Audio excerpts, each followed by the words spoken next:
Welcome back, investors and traders.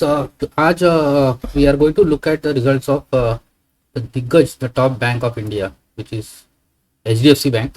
So HDFC Bank has announced quarterly results for September 2024. So देखते हैं interest on. So this is the unaudited consolidated financial results of HDFC Bank. Let us see.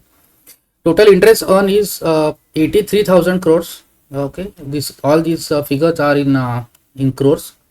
So we can see here all are in crores. Okay, 83,000 का interest on as against 75,000 crores in last September 2023 and quarter ended June में 81,546 crores का था. तो 81,546, 75,000. So as compared to yearly basis, on a YOY basis, HDFC Bank has given interest on figure is very high, 83,000 crores. They have shown a good growth YOY basis, and even quarter on quarter basis also the interest income has gone up. Interest on और interest किस में हो रहा है? Interest discount on advance bills, that is the major part, 62,707 crores. Interest on investment is 17,826 crores. Interest on balances with RBI and other inter-fund banks, that is 849, and others is 1618. तो सबका total देखोगे तो interest on is 83,001 crores. तो काफी अच्छा growth दिख रहा है क्वार्टर ऑन क्वार्टर बेसिस और yearly basis also, it looking good.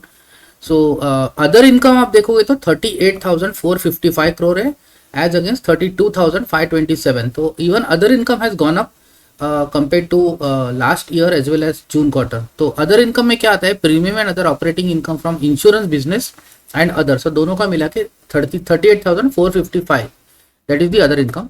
अब टोटल इनकम देखोगे तो 1,21,456 का फिगर आया है HDFC बैंक का एज अगेंस्ट 1,07,566.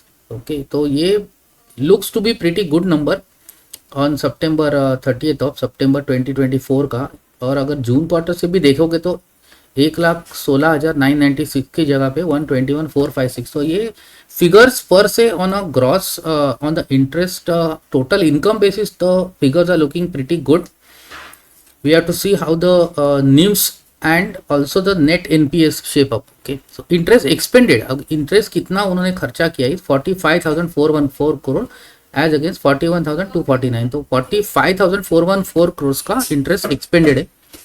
तो and if you see your profit from net profit is 18,627 as against 17,312. So net profit from ordinary activities before minority interest and net profit for the period is 17,825 crores as against 16,811 crores. तो net profit also is shown gone up. But banks में आपको क्या देखना है? banks में आपको उसका net NPS देखना है. तो let us look at the net NPS figure and अच्छा, before that let us look at the segmental revenue. हाँ, कौन से सेगमेंट से कैसे रेवेन्यू आया है? ट्रेजरी का देखोगे तो 15,897 की जगह 14,560. तो treasury has gone down. Treasury income आप देखोगे तो it has gone down as compare to last quarter. Definitely it has gone down.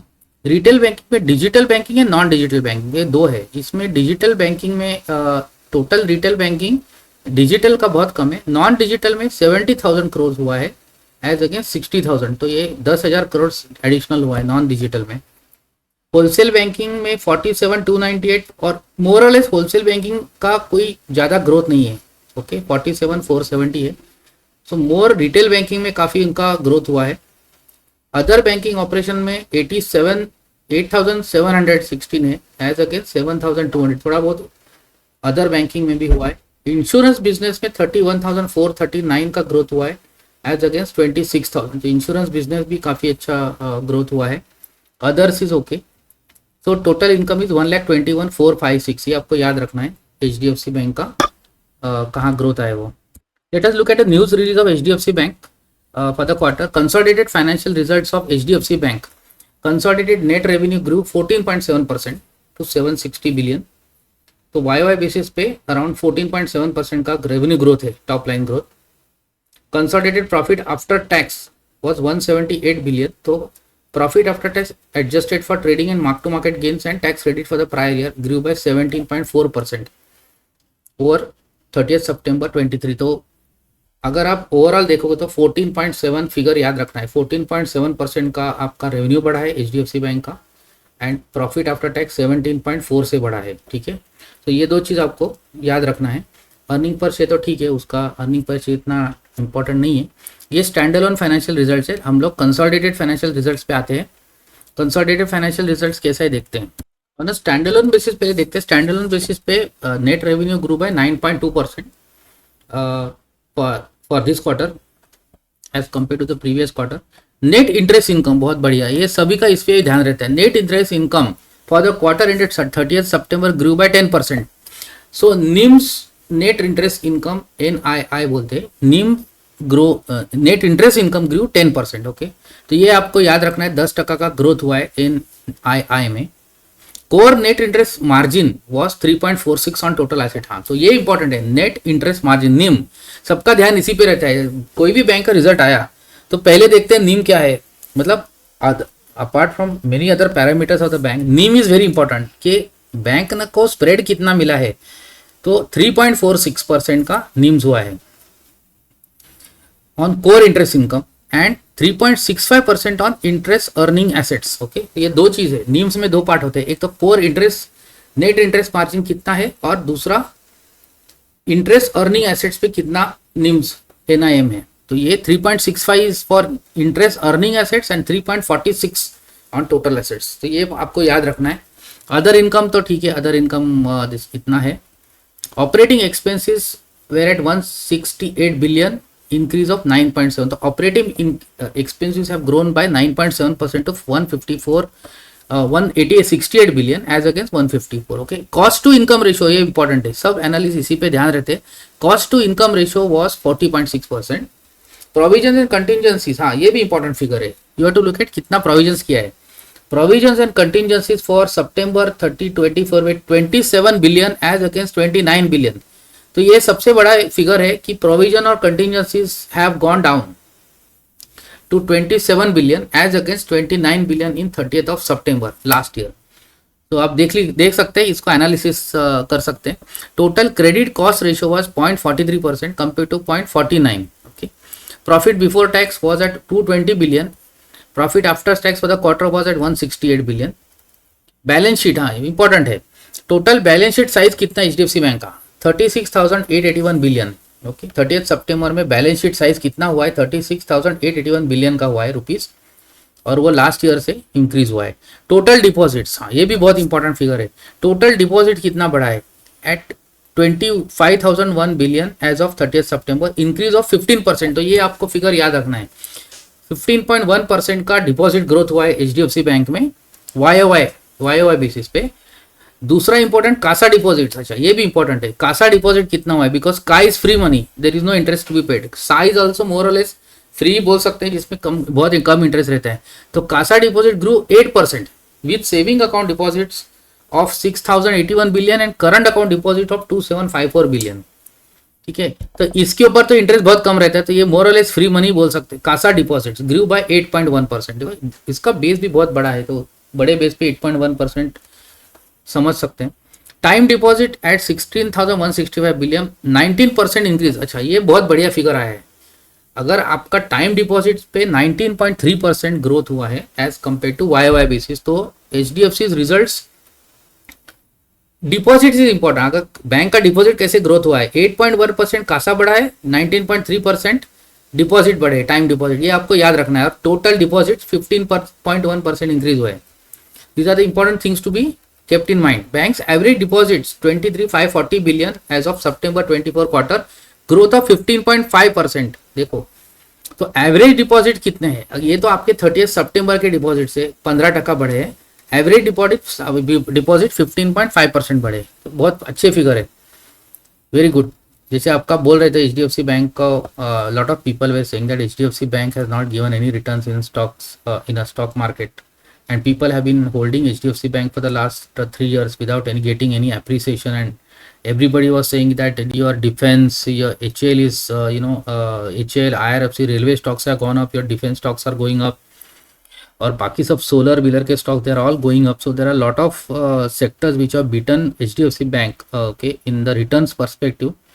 लेकिन आपको देखना है कि वेनेवर म्यूचुअल फंड्स इन्वेस्ट, उनको स्टेबिलिटी चाहिए, उनको एक कंपनी ऐसे स्टॉक्स में they have to invest where they are going to see the risk risk is more important. They cannot invest in Wari renewables and all that. So mutual funds also always look at safety first. Corporate governance अच्छा है. HDFC bank is a known bank, name brand name है, और इसमें guarantee होती है कि ये bank fail नहीं होगी और इसका रिजल्ट कम तो नहीं होगा. So mutual fund always play a safe game. So whenever you are investing in mutual funds, most of these mutual funds have these HDFC bank in their portfolios. 5-6% तो रहता ही है, because it gives a stability to the portfolio. HDFC bank whether returns, जितना returns कितना आता है that is immaterial. अगर आप वारे रिन्यूएबल में डालोगे तो आपका रिटर्न देखोगे तो 600, 800, 1000% रहेगा. But mutual funds don't put so much money in वारे renewables because they will always look at banks like HDFC, ICICI. Even though returns कम होते तो भी it gives some stability to their portfolios. तो ये सब अलग अलग नज़रिया होता है हर एक इंस्टीट्यूशनल इन्वेस्टर का. अगर कोई पीएमएस मैनेज कर रहा है तो वो बोलेगा नहीं मुझे एचडीएफसी बैंक बहुत कम रखना है, तो they will keep lower weightage. अगर समीर अरोरा का फंड है वो बोलेगा मेरे को एचडीएफसी बैंक 5% रखना है, म्यूचुअल फंड 8% रखेगा एचडीएफसी बैंक. अगर कोई पीएमएस वाला रहेगा, बसंत महेश्वरी रहेगा, तो वो बोलेगा कि एचडीएफसी बैंक इज हाथी. ओके, सो हर एक का नज़रिया अलग अलग है, हर एक का चश्मा अलग है. एचडीएफसी बैंक को देखने का हर एक का चश्मा अलग है. रिटेल इन्वेस्टर को आपको डिसाइड करना है कि आपको कौन सा चश्मा पहनना है. सिंपल चीज. CASA deposit 8000 billion as of September 24, 7.3% का ग्रोथ हुआ है. ग्रॉस एडवांसेस आप देखोगे, हाँ अभी ये ग्रॉस एडवांसेस देखना है कि लोन्स जो होते हैं, बैंक जो लोन देते हैं, gross advances at 5,190 billion as of September 30, increase of 7%. तो आपका डिपॉजिट ग्रोथ 15% हो रहा है, लेकिन आपका लोन एडवांसेस जो ग्रो हुए वो 7% हुए ग्रॉस एडवांसेस. उसके बाद में रिटेल लोन्स ग्रो 11.3%. तो रिटेल को लोन्स दे रहे हैं एचडीएफसी बैंक, तो वो 11.3% बढ़े हैं. Commercial and rural banking loans grow 17.4%. ये बहुत इंपॉर्टेंट परसेंटेजेस आपको ध्यान रखनी है. You have to always keep remember this. Retail loans 11.3% growth, commercial rural banking loans 17.4%, corporate and other wholesale loans 12% increase, overseas advances 1.7% total advances. तो ये सब ध्यान रखना है. Banks advances under management on average basis पे 25,639 billion, growth of 10%. ये half yearly तो ठीक है. कैपिटल एडिक्वेसी देखते हैं बैंक का, as per Basel 3 guidelines was at 19.8%. Okay, तो ये 19.8 थोड़ा बहुत बढ़ा है, 19.5% था लास्ट ईयर. तो 19.8% is your CR. CR is 19.8. This also you have to keep in mind. सबको ध्यान रखना है. कभी भी पूछेंगे, सोए हुए भी पूछेंगे, तो आपको बोलना पता होना चाहिए एचडीएफसी बैंक का कैपिटल एडिक्वेसी रेशियो इज 19.8%. ठीक है ना. तो ये इंपॉर्टेंट है. नेटवर्क देखोगे तो ब्रांच का डिस्ट्रीब्यूशन नेटवर्क हुआ था 9,092 ब्रांचेस हुए हैं अभी एज ऑफ 30 सितंबर. 20,993 एटीएम्स है, तो ये भी अच्छा है, काफी सारा इंक्रीज हुआ है. 51% of the branches are in semi urban and rural area. तो ये फोकस इनका जो भी अर्बन एरिया से जा रहा है, सेमी अर्बन रूरल एरिया में ज्यादा फोकस हो रहा है. अंडर पेनिट्रेटेड एरियाज में ज्यादा फोकस है. जहां एचडीएफसी बैंक अर्बन एरियाज में काफी सारा पेनिट्रेशन हो गया है, तो they are more focus on semi urban rural areas. Okay, तो ये सब चीज ध्यान रखना है. Number of employees at 2,06,758. Number of employees भी बड़े हैं. एसेट क्वालिटी वेरी इंपॉर्टेंट, ये सबको ध्यान रखना है. मतलब सोते जागते किसी ने पूछा या एचडीएफसी बैंक का net non performing asset gross कितना है, तो 1.36% ऑफ ग्रॉस एडवांसेस. तो ये 1.36% का आपको फिगर याद रखना है, एज अगेंस्ट 1.33% ऑफ जून 30, 2024. तो ये 1.36% मतलब थोड़ा बड़ा है compare to June. Okay, so this is a negative sign. मतलब ऑफकोर्स तो ज़्यादा कुछ बड़ा नहीं है. 1.33% gross NPA, 1.36 is as of September. June में 1.33 था और लास्ट ईयर कितना था 1.34. तो ये फिगर आपको बाय हार्ट रखना है. एचडीएफसी का non performing assets at gross level is 1.36%. ये इंपॉर्टेंट है. नेट नॉन परफॉर्मिंग एसेट, ये भी इंपॉर्टेंट है. ये भी आपको किसी ने पूछा तो आपको पता होना चाहिए. 0.41%. So net non performing assets NPS net at net basis is 0.41% of net advances. Gross basis is 1.36% of gross advances. These are the important figures you have to keep in mind. Subsidiaries, HDFC का subsidiaries are which are this? One is HDFC Life Insurance Company, Ergo. So उनका है HDB Financial Services. इसका भी IPO का कुछ plan चल रहा है. तो it is a non-deposit taking NBFC which hold where HDFC Bank holds 94.5% stakes. तो इनका net revenue was at 24 billion, profit after tax was at 5.9 billion compare to 6 billion. थोड़ा कम हुआ है एचडीबी का, ये इंपॉर्टेंट चीज है. Profit after tax has reduced 6 से 5.9 हुआ है, ये भी इंपॉर्टेंट चीज you have to keep on remembering. Profit after tax was at 11.7 billion for HDB. Total loan book was 986 billion as of 30 September. उसके बाद लाइफ इंश्योरेंस कंपनी का bank hold 50.3% stake in HDFC life insurance company. Profit after tax was at 4.3 billion compare to 3.8 से 4.3, थोड़ा बड़ा है, 14.9% का jump है. HDFC Ergo general insurance, अच्छा इसमें कितना है, 50.5% स्टेक है एचडीएफसी का. प्रॉफिट आफ्टर टैक्स कितना है, 2 बिलियन एज अगेंस्ट 2.4, तो ये कम हुआ है. HDFC asset management, HDFC AMC, उसमें कितना एचडीएफसी बैंक का स्टेक है, 52.5% स्टेक है. ठीक है ना. अब उसमें HDFC AMC quarterly average assets under management were 7,588 billion. Profit after tax 5.8 billion as compare to 4.4, तो ये ग्रोथ हुआ है काफी अच्छा. HDFC AMC is very good, इसमें काफी अच्छा ग्रोथ हुआ है 31.8% का, गुड. अच्छा, एचडीएफसी सिक्योरिटीज में कैसा है, 94.9% स्टेक है बैंक का.